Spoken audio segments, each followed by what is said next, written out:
Assalamualaikum warahmatullahi wabarakatuh.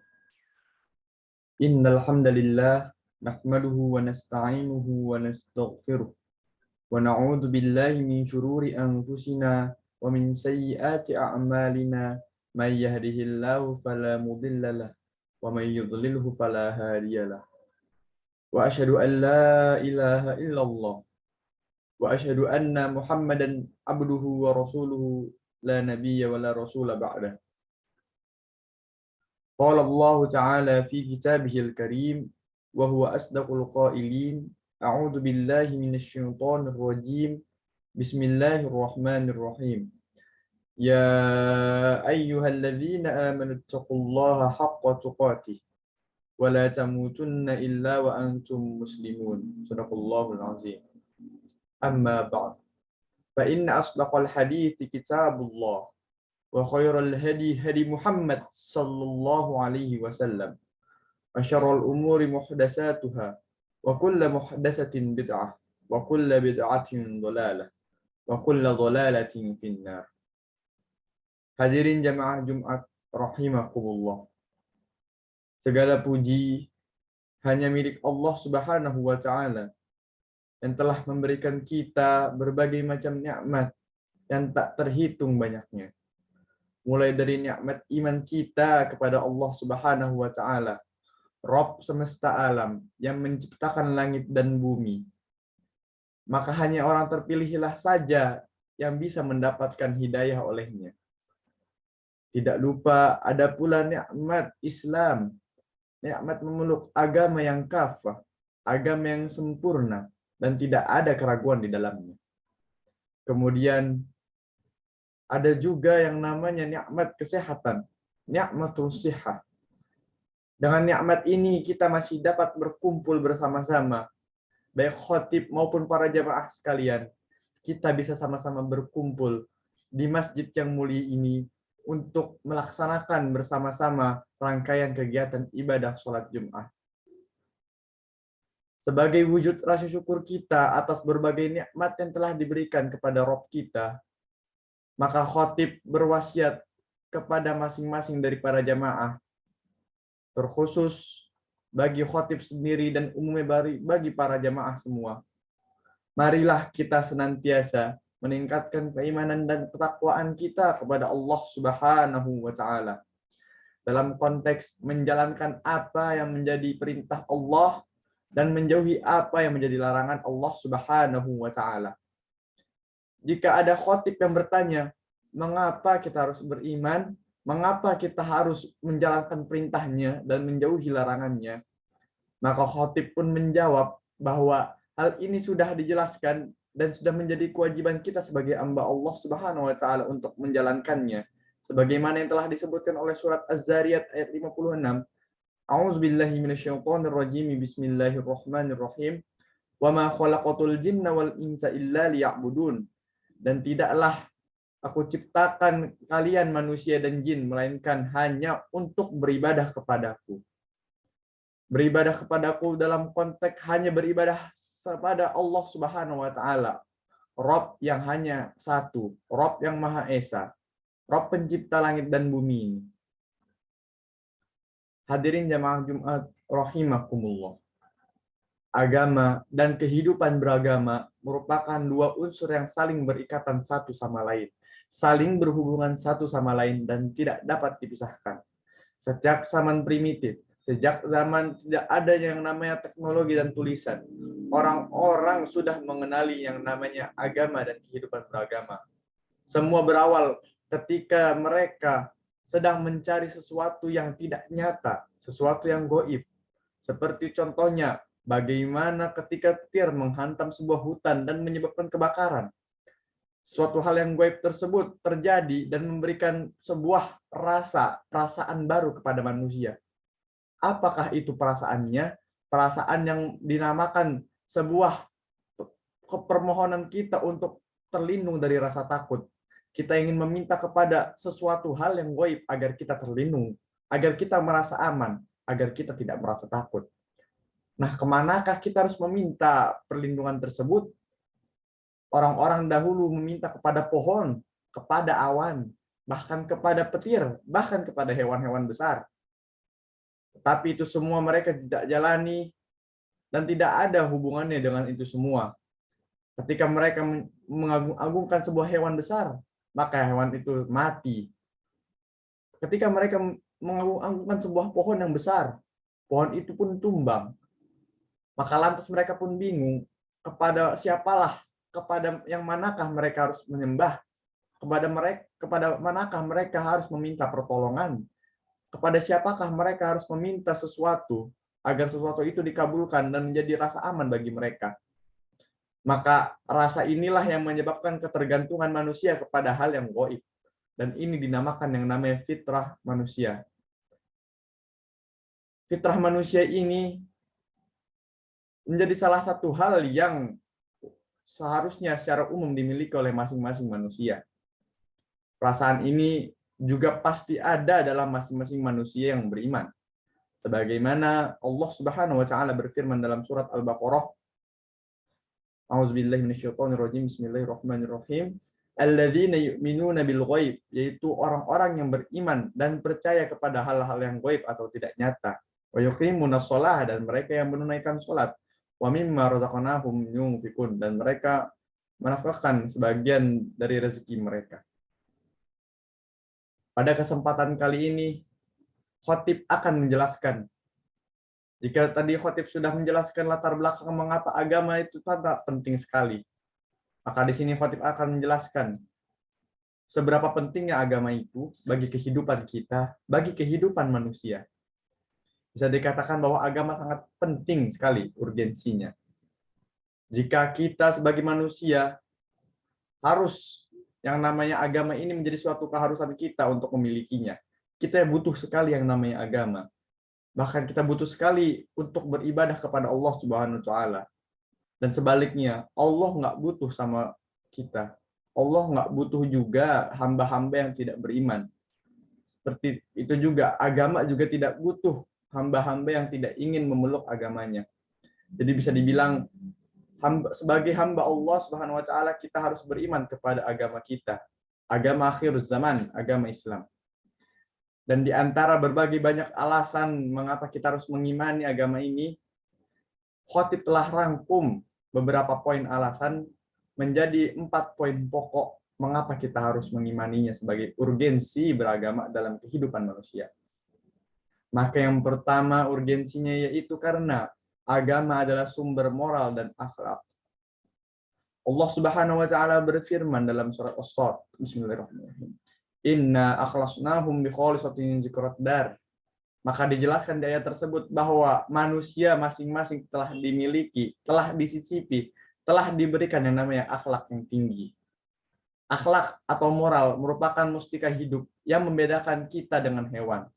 Jika kita diberikan akhlak dan akal, manusia inilah yang membedakan, sangat berbeda daripada hewan, karena hewan diberikan naluri. Jika kita berperilaku yang tidak baik, yang tidak berperi kemanusiaan, maka sama saja kita seperti hewan-hewan liar di luar sana. Maka jika kita melihat bagaimanakah kita mempelajari moral-moral tersebut, bagaimanakah kita mendapatkan sumber-sumber informasi tentang akhlakul karimah, bagaimana kita berperilaku yang lain, berperilaku yang layak, berperilaku yang mulia, maka telah dijelaskan bahwa akhlak-akhlak tersebut bisa kita gali informasinya dari sumber utama kita, yaitu Al-Quran dan hadis dan sunnah Rasulullah SAW. Di situ diajarkan secara detail bagaimana akhlak kita, bagaimana moral kita yang harus kita lakukan, baik hablum minan nas untuk menjaga sesama manusia maupun moral kita, akhlak kita kepada Allah. Diajarkan di sana akhlak-akhlak atau bagaimana kita melakukan sesuatu hal dari yang umum sampai yang khusus. Dari kita bangun tidur sampai tidur lagi. Kemudian, alasan kedua mengapa agama sangat penting bagi kehidupan manusia adalah karena agama merupakan sumber kebenaran.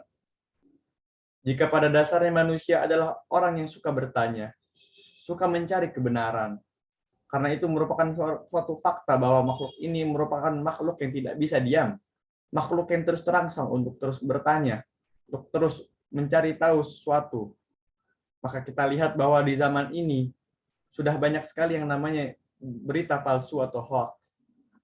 Dan sampai sekarang kita juga masih bingung, walaupun dengan berkembangnya teknologi, kita belum bisa membedakan yang manakah yang benar, manakah yang salah, manakah yang menjadi fakta, manakah yang menjadi hoax. Lantas, bagaimanakah kita menyikapi hal tersebut? Maka Allah Subhanahu wa taala menjelaskan bahwa kebenaran inilah telah Allah Subhanahu wa taala berikan kepada utusan-utusan beliau, para nabi dan rasul. Kemudian para nabi dan rasul inilah memberikan kebenaran tersebut kepada kita sebagai hamba-hambanya. Dan disinilah bahwa ditetapkan bahwasannya agama merupakan sumber kebenaran. Kita telah diberikan sumber kebenaran tersebut, yakni Al-Quran, hadis, dan sunnah Rasul. Maka sebagai hambanya kita harus taat dan patuh kepada ajaran tersebut. Kemudian, poin ketiga mengapa kita harus menjadikan agama sangat penting bagi kehidupan kita, bahwa karena agama merupakan sumber informasi dan ilmu metafisika. Bila para jamaah tidak mengetahui apa itu ilmu metafisika, bahwa ilmu metafisika merupakan suatu ilmu yang dimana menjelaskan tentang keberadaan atau hakikat sebuah zat yang ada di alam semesta ini. Kurang lebih ilmunya mirip seperti filsafat yang menjelaskan bahwa pemikiran kita, bagaimana keadaan suatu zat ini terbentuk, bagaimana keadaan suatu zat ini diciptakan, prosesnya bagaimana. Nah, jika kita melihat bahwa sumber informasi ini atau ilmu ini hanya kita andalkan dengan pemikiran kita, maka tidak akan sampai akal kita, tidak akan sampai pemikiran kita sampai yang namanya suatu titik jelas. Karena memang Allah Subhanahu wa taala telah memberikan kita yang namanya batas akal. Kita tidak bisa melampaui yang namanya ilmu-ilmu yang hanya diketahui dan hanya dirahasiakan oleh Allah Subhanahu wa taala. Allah berfirman, "Qul la ya'lamu man fis samawati wal ardil ghaiba illallah." Dan yang artinya, katakanlah bahwa sesungguhnya ada beberapa ilmu-ilmu yang ada di langit dan bumi yang gaib, yang hanya diketahui melainkan hanya Allah Subhanahu wa taala yang tahu. Allah Subhanahu wa taala menyingkap berbagai macam ilmu-ilmu yang tidak diketahui manusia, mulai dari alam yang gaib, neraka dan surga, alam barzakh, dan lain sebagainya. Maka kita pun bertanya, bagaimana lantas kita mendapatkan sumber tersebut, ilmu-ilmu tersebut? Maka jawabannya kembali lagi bahwa Al-Quran, hadis, dan sunnah Rasul sudah menjawabnya. Kita bisa melihat di Al-Quran, contohnya pada surat Al-Qiyamah, kita bisa melihat proses kiamat terjadi itu bagaimana. Padahal manusia saat ini juga belum terbayang kapan kiamat akan terjadi, bagaimana proses rinci kiamat. Tetapi Al-Quran sudah menjelaskannya. Contohnya lagi, kalau kita bisa melihat kisah-kisah seperti contohnya para nabi dan rasul terdahulu, kita juga bisa melihat di situ. Kemudian kita bisa melihat lagi tentang bentuk-bentuk malaikat. Kita bisa melihatnya di Al-Quran. Bagaimana ada yang namanya malaikat Jibril, ada yang dikatakan bersayap 2, bersayap 3, dan lain sebagainya. Atau bahkan kalau kita ingin mencari lagi berbagai sumber alam-alam gaib, bisa kita cari di Al-Quran. Contohnya seperti Baitul Ma'mur. Seperti contohnya lagi misalnya, yang namanya surga. Disebutkan bahwa surga ada surga Firdaus, Jannatul Firdaus, Jannatul Naim. Semua itu tidak ada di buku-buku konvensional, dan hanya Al-Quran lah yang mengetahui hal itu. Hanya Al-Quran, hadis, dan sunnah Rasul yang menyikap hal tersebut. Kemudian poin yang keempat, yakni poin yang terakhir yang akan khatib sampaikan, bahwasannya Al-Quran merupakan sumber siraman rohani.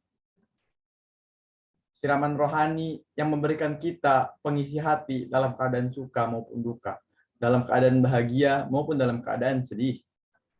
Bisa lihat pada saat ini, bisa kita katakan bahwa dunia merupakan dunia yang fana, tempat yang fana sementara sifatnya. Maka pasti ada yang namanya perpisahan atau yang namanya kematian. Salah satu hal yang paling ditunggu-tunggu atau bahkan yang paling ingin dihindari oleh beberapa manusia. Seperti pada misalnya Allah Subhanahu wa taala berfirman, "Kullu nafsin dha'iqatul maut." Sesungguhnya setiap jiwa-jiwa pasti akan merasakan kematian. Bagaimana kita menyikapi ketika saudara kita tiba-tiba meninggal? Kalau kita melihat banyak sekali orang yang merasa depresi berlebihan, bahkan hingga berputus asa berlebihan, dan ketika rasa putus asa itu sudah terlalu berlebih, rasa putus asa tersebut berubah menjadi rasa ingin untuk menjadi bunuh diri, dengan tanda kutip ingin mengikuti kematian saudaranya tersebut, maka hal itu tidak diperbolehkan sama sekali. Meratapi mati-matian hingga dia berteriak, saya lebih baik mati, itu tidak boleh dalam ajaran Islam. Kita hanya harus bersabar. Maka bagaimanakah Islam menjawab hal tersebut?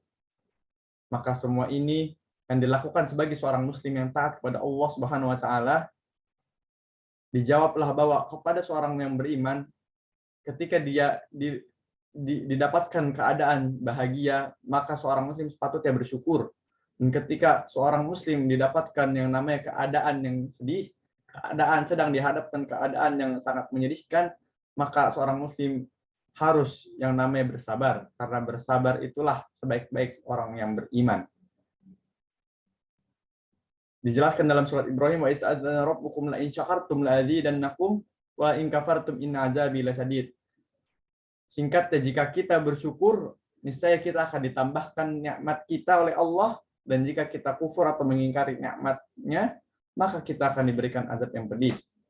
Itulah mengapa kita harus terus beribadah kepada Allah Subhanahu wa taala, mensyukuri nikmat-nikmatnya. Dari 4 poin yang telah khatib jelaskan tersebut, bisa diambil kesimpulan bahwa seorang mukmin akan menjadi tentram hidupnya, akan menjadi tenang, akan menjadi bahagia. Dan kehidupan yang stabil inilah yang membuat seorang muslim bisa berbeda dengan orang-orang non-muslim lainnya. Barakallahu li wa lakum fil Qur'anil azim wa nafa'ani wa iyyakum bima fihi minal ayati wa zikril hakim wa taqabbala minni wa minkum tilawatahu innahu huwal ghafurur rahim.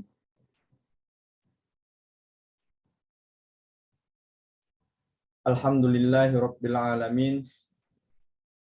Wassalatu wassalamu ala rasulillah wala hawla wala quwwata illa billah wa asyhadu an la ilaha illallah wa asyhadu anna muhammadan abduhu wa rasuluhu la nabiyya wa la rasula ba'da.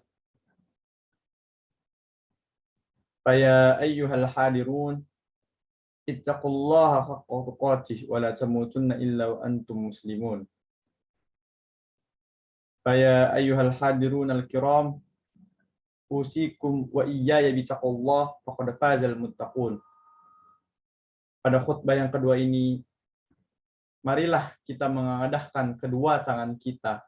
Marilah kita berdoa sama-sama kepada Allah, kepada Rabb kita Allah Subhanahu wa taala, agar mudah-mudahan kita diberikan kekuatan olehnya, agar kita bisa senantiasa dan selalu bisa untuk mewujudkan keimanan kita, untuk mempertahankan keimanan kita, untuk mengistiqomahkan keimanan dan ketakwaan kita. Semoga kita bisa tetap selalu menjalankan ibadahnya, selalu menjalankan perintahnya, dan selalu menjauhi larangan Allah Subhanahu wa taala. Innallaha wa malaikatahu yusholluna 'alan nabi ya ayyuhalladzina amanu shallu 'alaihi wa sallimu taslima. Allahumma ighfir lil muslimina wal muslimat wal mu'minina wal mu'minat al ahya'i minhum wal amwat. Innaka sami'un qaribun mujibud da'wat wa ya qadiyal haja. Allahumma iftah lana wa baina qaumina bil haqq wa anta khairul fatihin.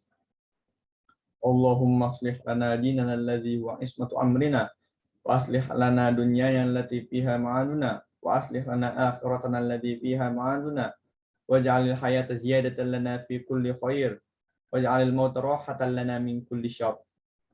Rabbana la tuzigh qulubana ba'da idh hadaytana wa hab lana min ladunka rahmah innaka antal wahhab. Rabbana wa li ikhwanina alladhina sabaquna bil iman wa la taj'al fi qulubina ghillan lil ladzina amanu rabbana innaka ra'ufur rahim. Rabbana atina fid dunya hasanah wa fil akhirati hasanah wa qina adzabannar. Subhana rabbika rabbil izzati amma yasifun. Wassalamun alal mursalin walhamdulillahi rabbil alamin. Ibadallah, innallaha ya'muru bil adli wal ihsan wa ita'i dzil qurba wa yanha 'anil fahsya'i wal munkari wal baghi ya'idukum la'allakum tadhakkarun. Fadhkurullahal 'azima yazkurkum washkuruhu 'ala ni'amihi yu'tikum was'aluhu min fadlihi yu'tikum wa ladhikrullahi akbar wallahu ya'lamu ma tasna'un. Aqimis shalah.